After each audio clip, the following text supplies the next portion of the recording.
Welcome to the first episode of Slice of Lex, where food science, history, and fun combine. Be sure to like and subscribe and follow me on Instagram at _sliceoflex. If you're looking for that fresh and fruity summer flavor in your drinks all year round, don't go to that store and pay that extra dollar for that shot of flavor. Make your own homemade berry syrup instead. Fruit syrup sits right on the line between easy to preserve and easy to mess up. The process looks simple, but not all fruit syrups are safe to can the same way.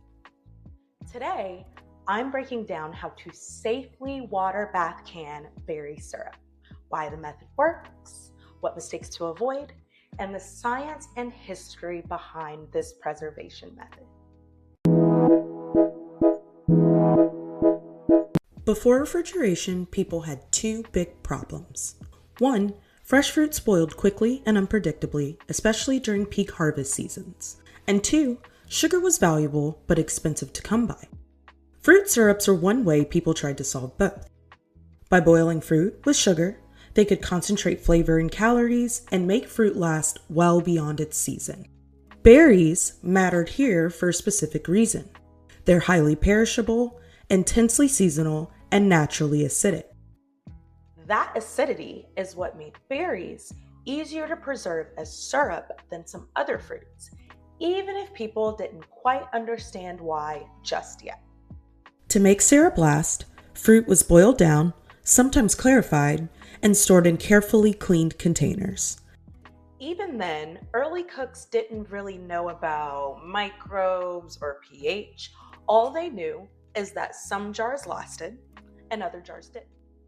Recipes worked sometimes.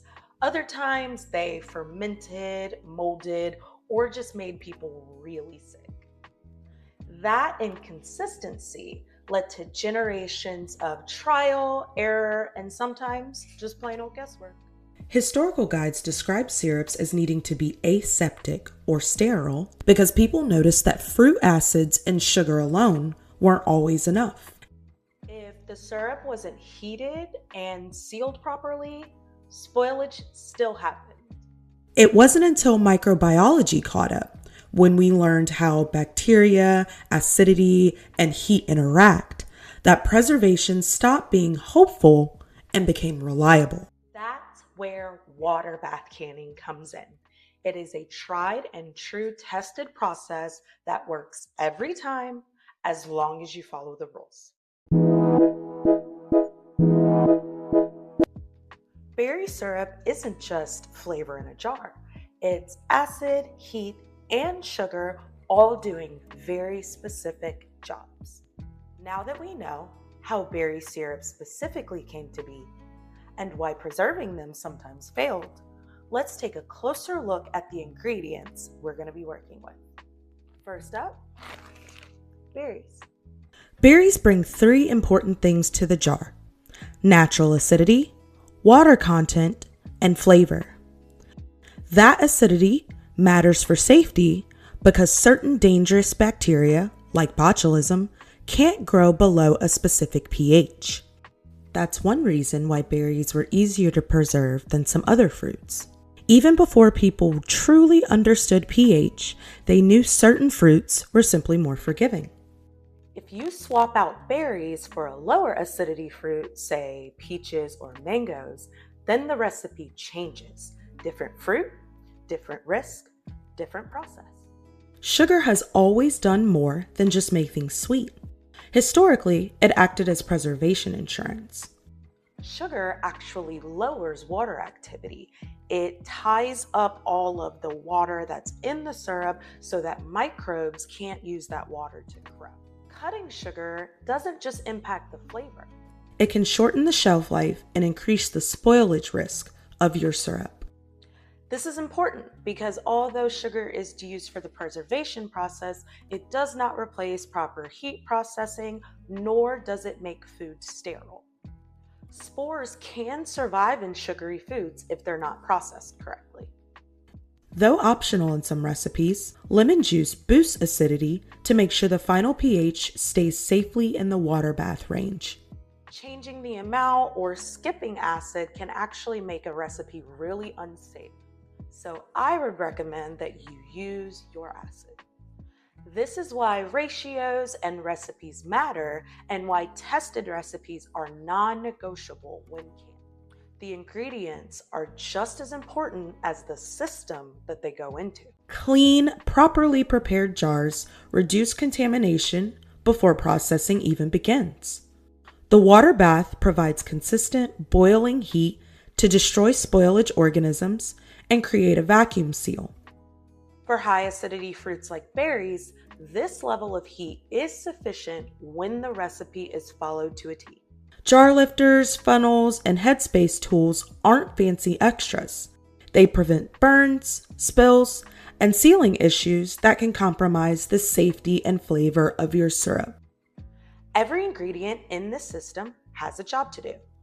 Acid mitigates botulism risk, sugar slows spoilage, and heat finishes the work.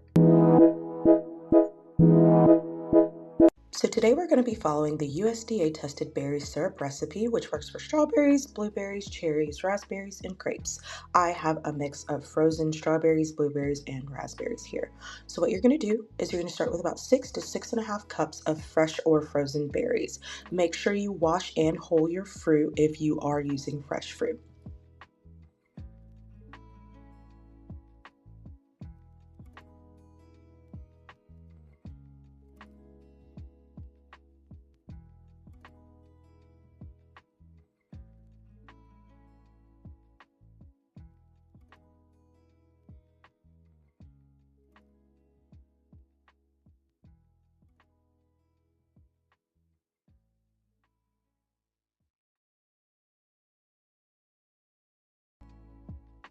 Then you're going to crush your fruit up in the saucepan. Feel free to use a potato masher or whatever tool you have to crush them up. Just make sure you crush them up thoroughly so that all of the juices are released and they cook down.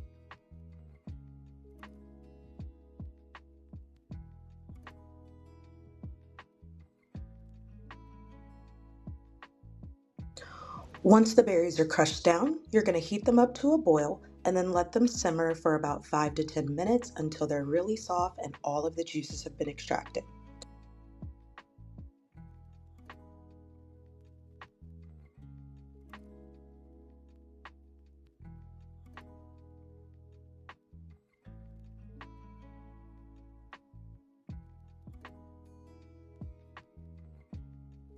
I crush mine up thoroughly throughout the simmering time to make sure that all the fruit is crushed, especially those blueberries. They tend to slip through the slots of the potato masher.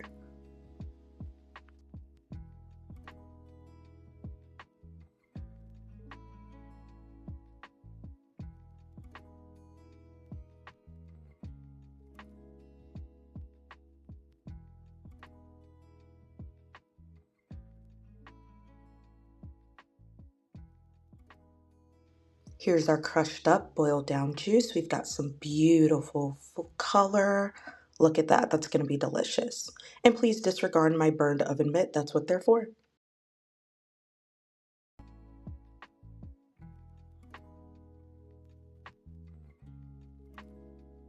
Take a colander and a bowl and you're going to want to strain this crushed juiced fruit pulp mixture through that colander.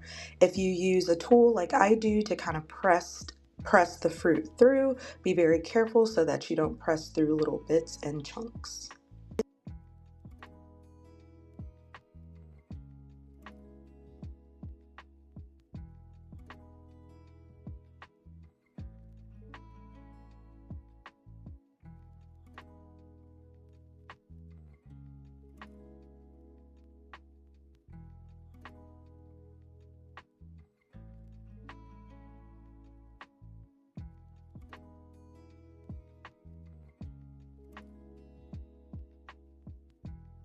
Once that's strained through the colander, you should also pass both the pulp and the juice through a cheesecloth in order to get extra juice out, to keep the juice clear, and reduce the presence of any pulp that could ferment or spoil your syrup batch. Look at that beautiful color, and we're going to make sure to skim that foam off the top.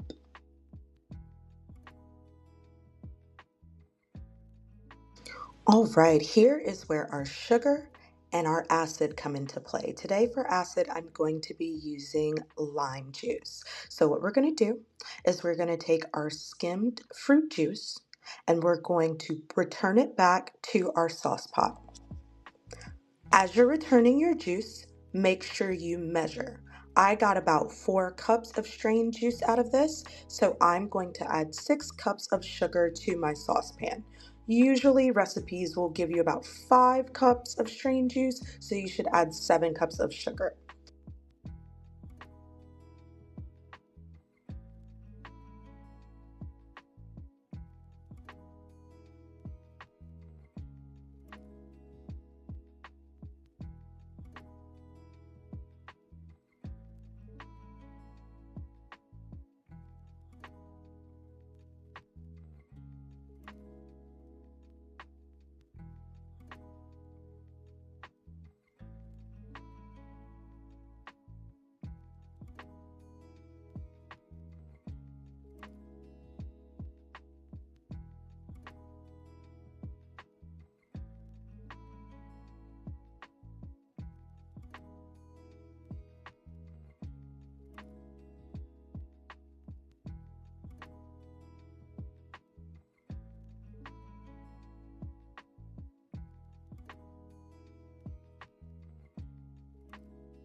Give my lime a squeeze.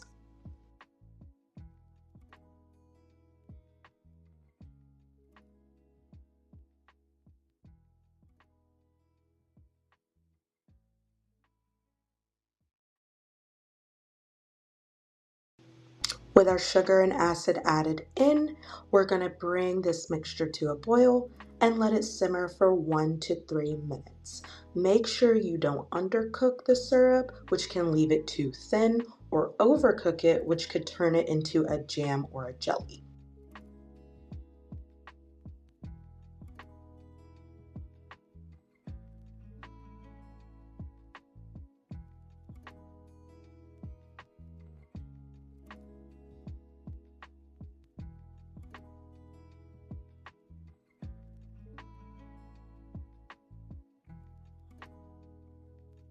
While you're cooking, you may see foam rise to the top. That's simply a byproduct of boiling the fruit and the sugar. Make sure you just clean it off carefully with a clean spoon because any foam left in a jar can shorten your shelf life.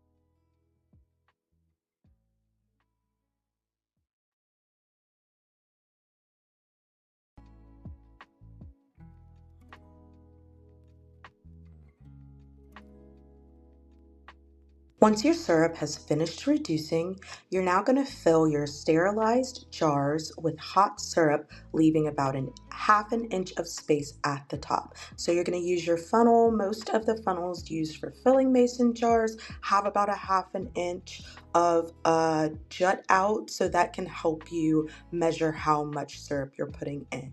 Make sure you wipe your rims before you put your lids on to remove any drips or extra syrup on the outside.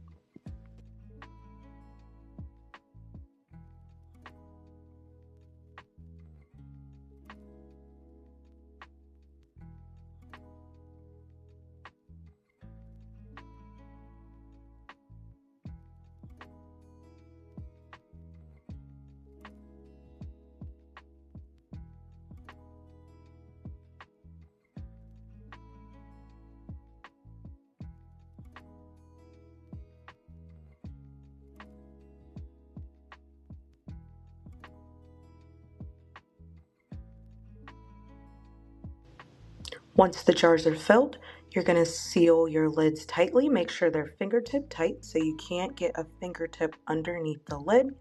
And again, wipe the rims to make sure they're nice and clean and ready for their water bath.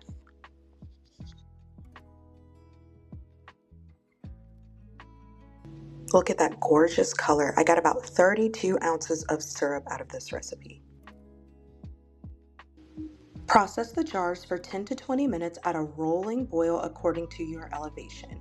Use the link below to the USDA website to determine how much time you should process your jars for.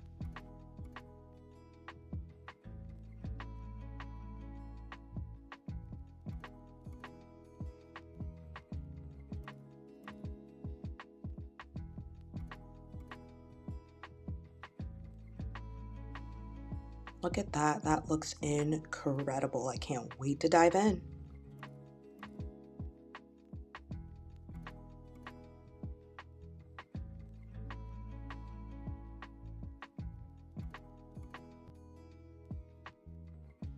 Once we're done admiring and salivating over our jars of syrup, we're going to give them a quick wipe down and let them cool down so that we can give it a taste.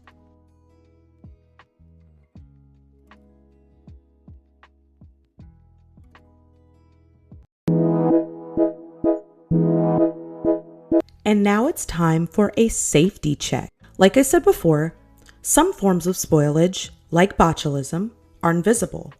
You can't see, smell, or taste them.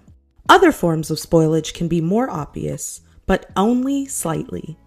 Before we had tried and tested methods, people used to just seal the jars and hope for the best. We now know the proper combination of acid, heat, and processing to make berry syrup safe and shelf stable. High acid syrups can be water bath canned if both the recipe and process are followed exactly.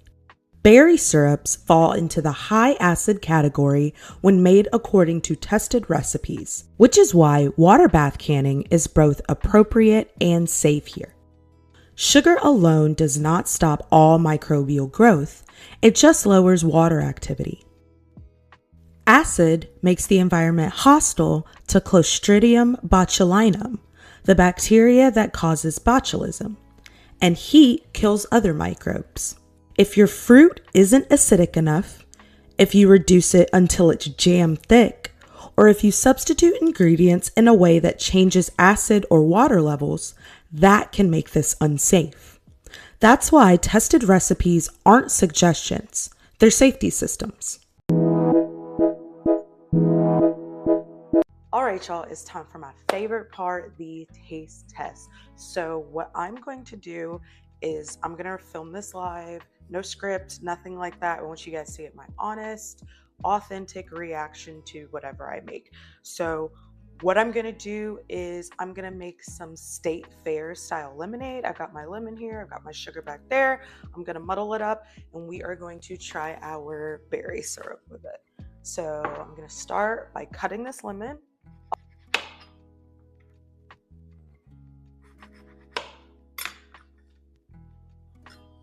Cut it into halves the long way, and then cut it into like quarters and then cut those quarters in half.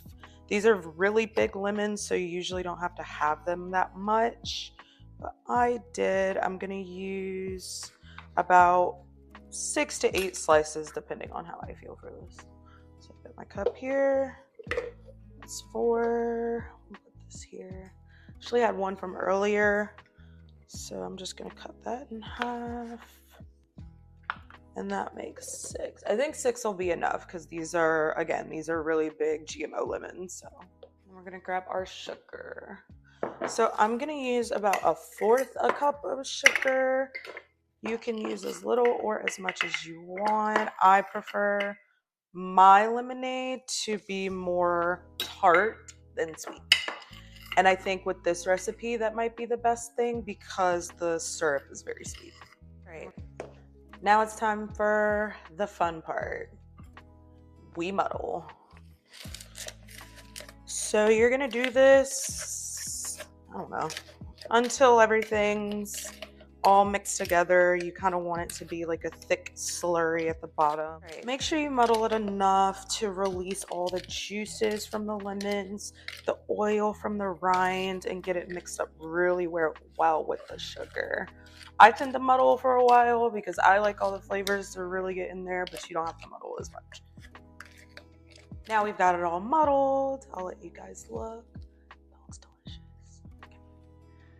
Now that we've got our lemonade muddled, we've got our syrup ready to add. Look at that. Look at that. That's delicious, and it's a beautiful color too. Look at that drip. Syrup. All right. So what we're going to do now is we are going to add water to our lemonade, give it a really good stir, and then we're going to strain it over some ice and some fresh lemons. So I'm going to add about 10 to 12-ish ounces of water to this. So pour it over my muddler to just kind of clean it off.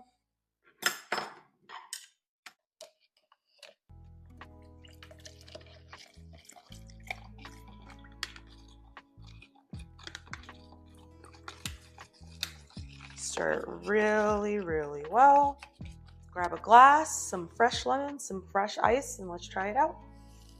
Grab fresh ice, fresh lemon wedges, and now for our star of the show, our syrup. So I'm gonna add, I'll start with this big tablespoon.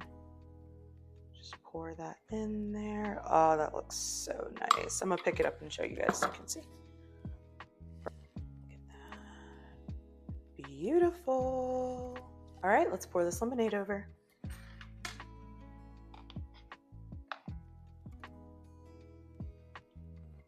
Feel free to use a strainer if you want, but I kind of like pulp and seeds and stuff like that. So I just use my spoon and that's good enough for me. All right, let's give it a good stir. And make sure you kind of run your spoon along the outside. You don't want to like mix in the middle because it'll melt your ice faster.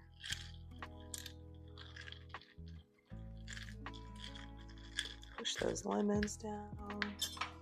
Let's get a good look at that on camera. Ah, beautiful. All right, I'm gonna grab a straw so we can give it a sip. Let's give it a taste.